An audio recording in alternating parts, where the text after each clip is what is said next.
Hey there guys, AJYT Abbott here, and welcome to my Suicide Squad review, The Suicide Squad. If you haven't seen The Suicide Squad, of course, written and directed by the awesome James Gunn, go watch it on HBO Max, go see it in theaters, however you can watch this film, watch it. It is worth the hype, okay? Yeah, I got my Suicide Squad shirt on. I got a few pops in the back there that I've gotten. I'm slowly building most of the cast. I have TDK, King Shark, and Bloodsport, and I just ordered Unmasked Bloodsport the other night, and Captain Boomerang is on its way as well as Polka Dot Man, Ratcatcher 2, and Peacemaker. So after I get them, all I need is Harley Quinn in a dress, Harley Quinn in a dress with a javelin, and another Harley, and Rick Flag. And that'll be me caught up on those. But anyway, you aren't here for the pop collection. Let's get into the film. So, this movie is absolutely hilarious, okay? The way James Gunn balances the brilliant characters, not literally, I mean, some of them are just pretty, you know, empty-headed there. But the way he clashes the characters with the comedy, it's like Guardians of the Galaxy on a whole new level. He takes these wacky characters that hardly anyone is familiar with. Like, before this, I wasn't aware of any of these characters except for, of course, Polka Dot Man, Harley, of course, Rick Flag, of course, Captain Boomerang, and I'm pretty sure that's it. Yeah, I wasn't familiar with any of the characters in this, other than the ones that we started off with in the first Suicide Squad, and Polka Dot Man. Oh, and King Shark, of course. But other than that, I had no clue who any of these characters were, and that made the experience so much more fun because you get introduced to these new characters in the beginning. You get Savant, played by Michael Rooker. You get Weasel, Mongal, Javelin, Blackguard, TDK, played by Nathan Fillion, and I believe that's it.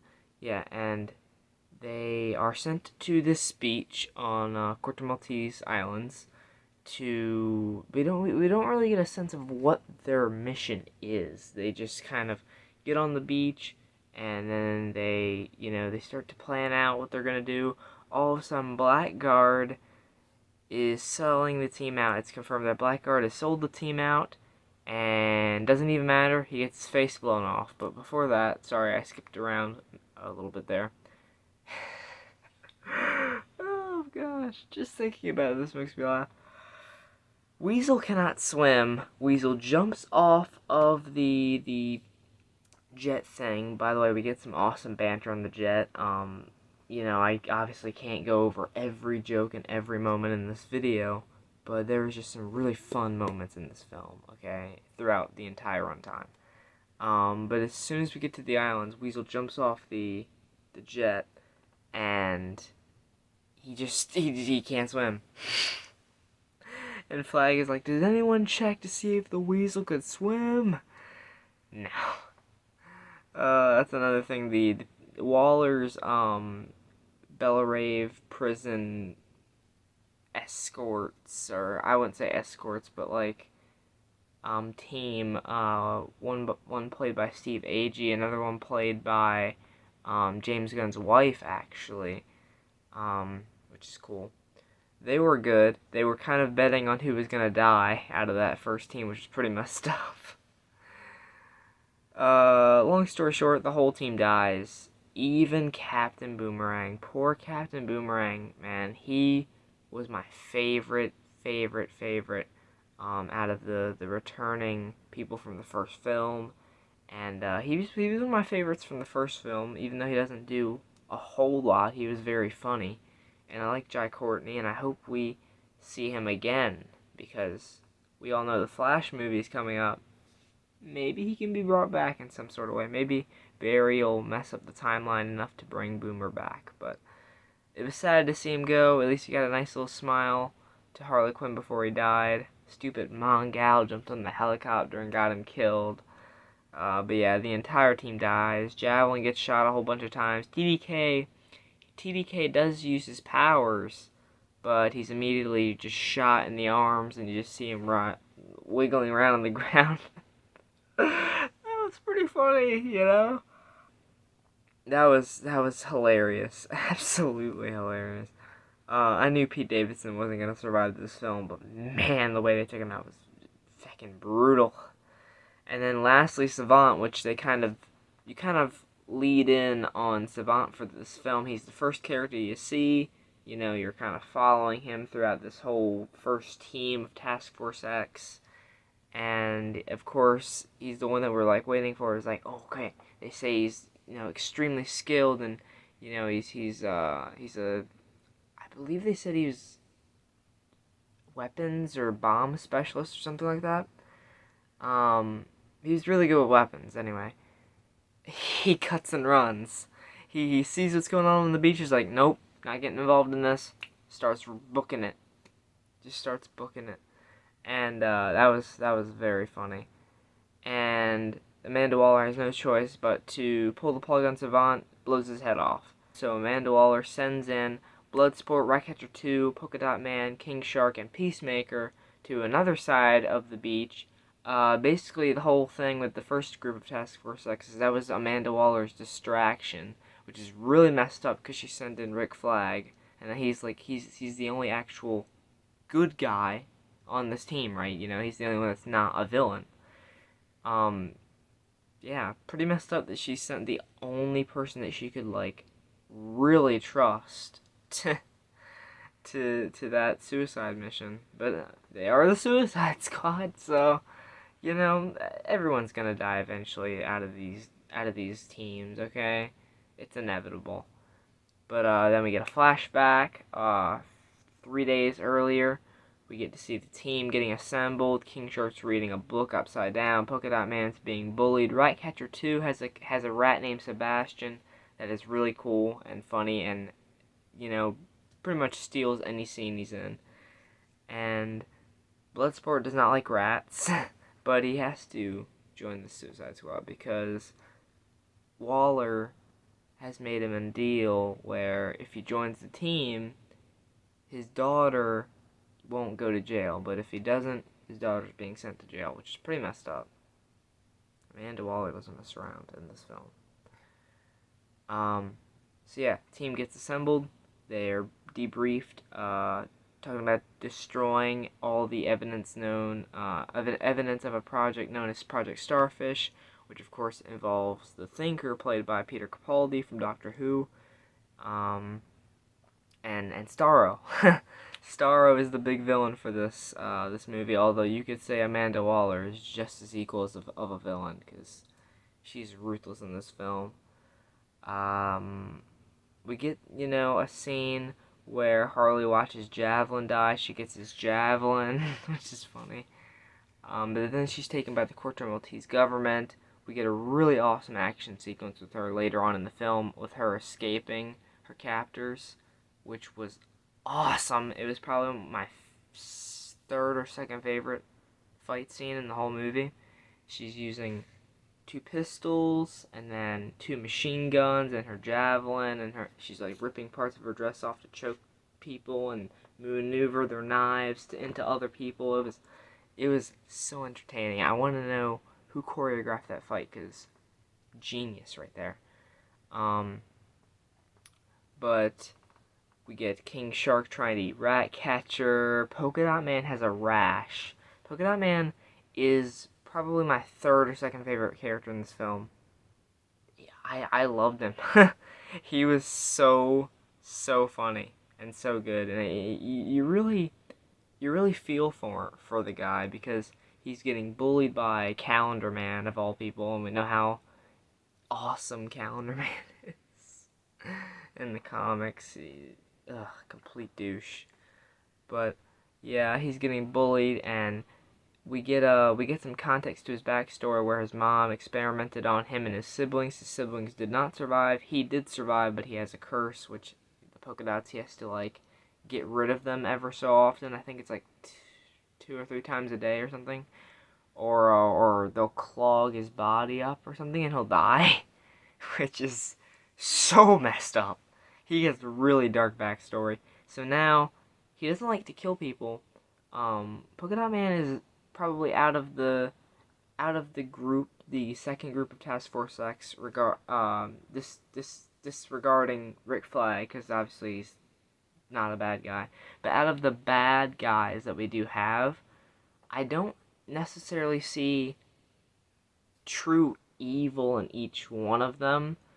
I mean, Peacemaker, by the end of this movie, you want that man to never, walk again. We'll get to why, but you hate... I wouldn't say hate Peacemaker. But I don't know if he'll have a lot of fans as he did at the start of the movie by the end, just by his actions in the third act. But none of these villains are true bad guys. I mean, Bloodsport, we see a bit of good in him every once in a while.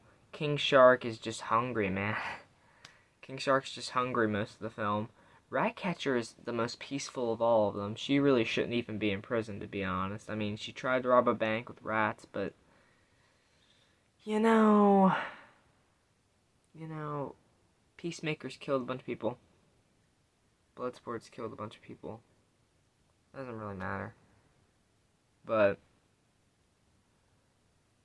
Polka Dot Man is just struggled by his past.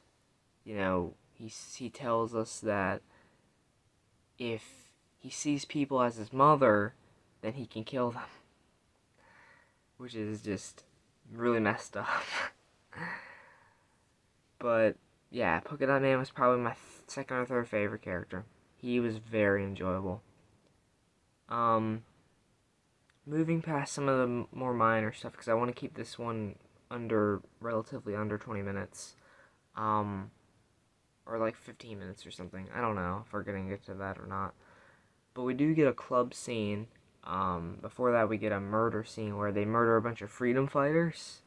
Peacemaker and Bloodsport and King Shark and Polka Dot Man kill freedom fighters because they think they're trying to rescue Rick Flag, but really he's, being treated by the freedom fighters and they saved him, but, Waller's just like, kill everyone you see.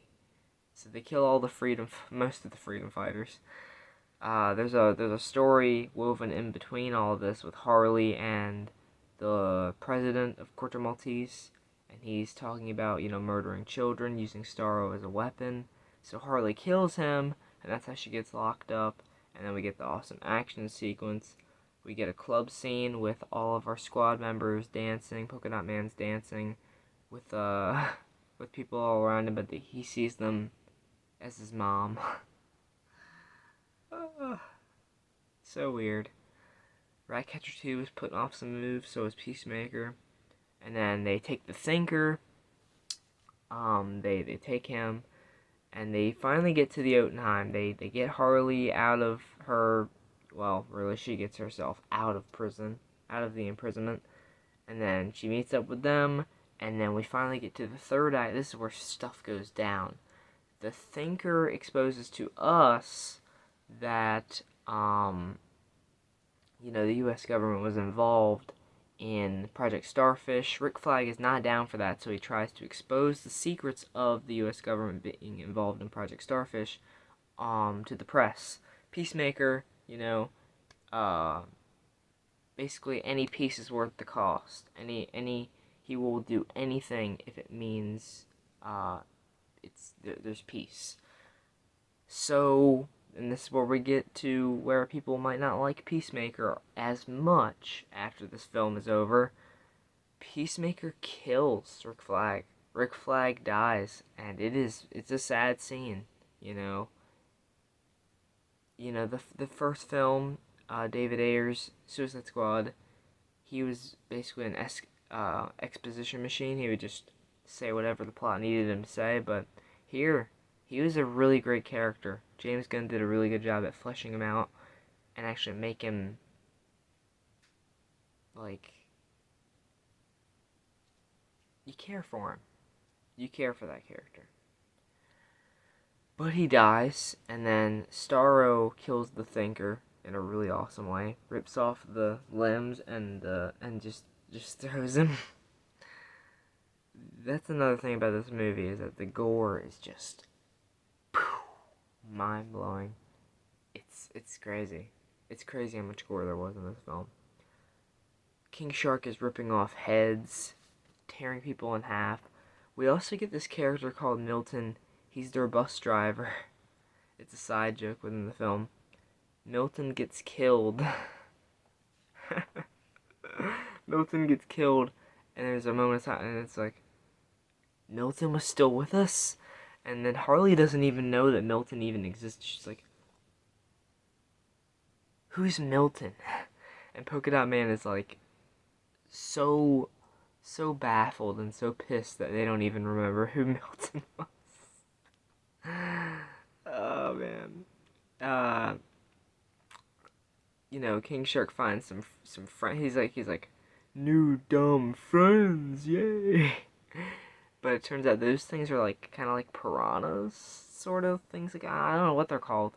And they start eating at King Shark. The building starts to collapse because they're setting up all these bombs, but they trigger them off. Polka Dot Man's polka dots trigger the bombs. That's another thing about Polka Dot Man. His dots are acidic. He throws a bunch of them at a bunch of Corto Maltese soldiers, and they just melt.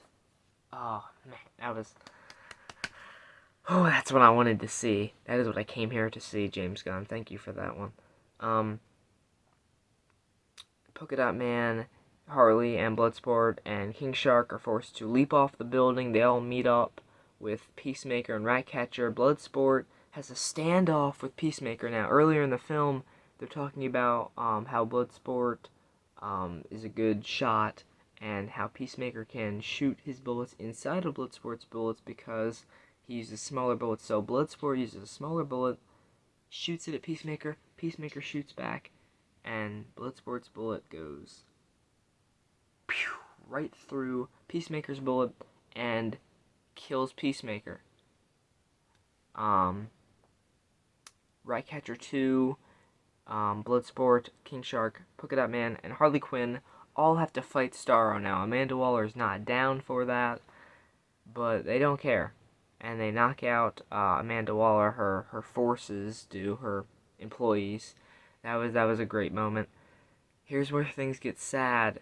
Polka Dot Man sees Starro as his mom, fires the polka dots, and actually does manage to melt one of Starro's legs, which was crucial to the battle. I don't give a crap. Polka Dot Man was crucial in taking down the villain of this film. Ratcatcher is moving in her rats, Bloodsport shooting at King Shark's, ripping pieces off of Starro, and Harley has her javelin. Polka Dot Man has a superhero moment, and then he gets crushed. Polka Dot Man does not survive the film, and that hurt me so much because Polka Dot Man was badass. He was awesome. And David Dastmalchian, I hope to see him in more things. I hope he's back for Ant-Man 3, just so I can say, hey, there's Polka Dot.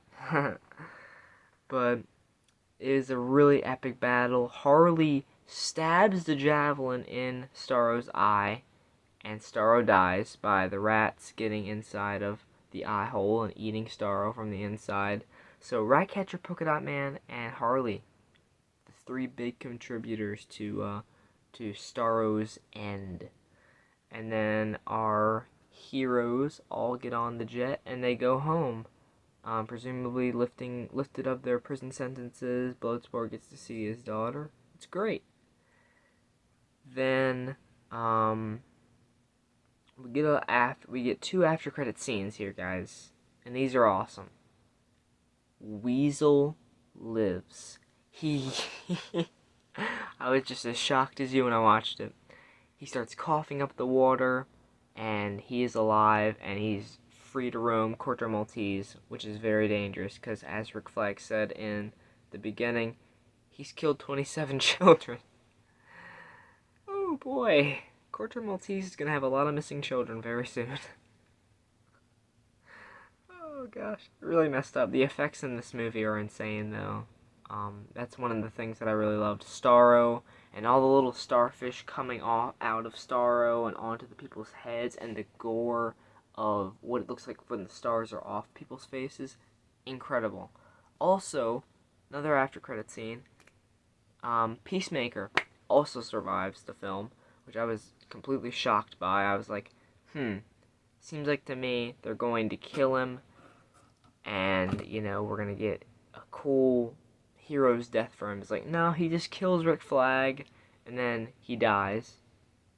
But he isn't dead, because they found him in the rubble, and there's a moment of hope there, and I believe they did this on purpose, right? Where they're like, we found him in the rubble, you know, it's going to take some work, but he'll be back on his feet in no time. And, you know, there's a glimmer of hope that maybe it's Rick Flag. I don't know how you would fix his wound, because you literally see Mortal Kombat style his heart getting punctured with this piece of glass that Peacemaker punches into him. But there was a small glimmer of hope that it was Flag, but it's Peacemaker, and that's going to be setting up the Peacemaker series that we're getting for HBO Max in January that I may review. Not sure yet. But that'll be fun. We'll get a glimpse of his past, of course, and his father, because there's a moment where they're talking about their fathers. Ratcatcher's father died, but he still loved her.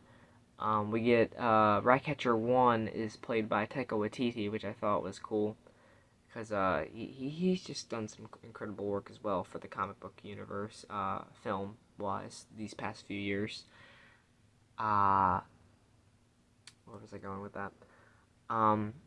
We have Ratcatcher, you know, being the hero, almost giving herself a sacrificial death. Bloodsport saves her, and we get that sense of Bloodsport is kind of turning into, there's a little glimpse of good in him as his daughter was hoping to see him, and she sees Bloodsport saving the people of Corto Maltese on the TV. She's like, that's my dad. That was a good moment. But overall, Peacemaker, the show, is going to be very interesting, because we're going to get to see the aftermath of the Suicide Squad. What is he going to be up to? Is he going to try and get revenge on Bloodsport? Me personally, I would want shows or movies about any of the characters on in this movie. Weasel, Javelin, TDK, King Shark, Polka Dot Man, Ratcatcher 2. Ratcatcher 2 film, please, and a Bloodsport versus Superman film. Get on it. Get on it, DC or James Gunn. I should just say James Gunn, because DC won't do anything about it. Especially not Warner Brothers.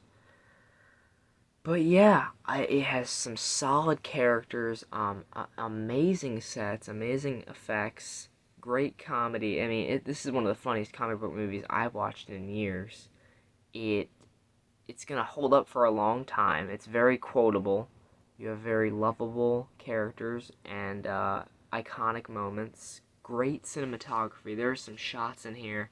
I can't wait to show you guys some of my favorite shots from the film in this video. I'm gonna flash them up on the screen at different points. There were some awesome moments, awesome little screenshots and stuff. Not screenshots from my phone when I was watching it. But yeah. Thanks so much for watching the review, guys. I know I was trying to keep it under 20 minutes, but I mean, it's the Suicide Squad. This was my most anticipated film of this year. I had to do something with it. And sorry it came a bit late. I've just been trying to get back into the groove of YouTube with school coming back soon. But yeah, hope you all enjoyed the review. Go watch the Suicide Squad, and I'll see you guys in the next one. Take care. And don't forget about Milton.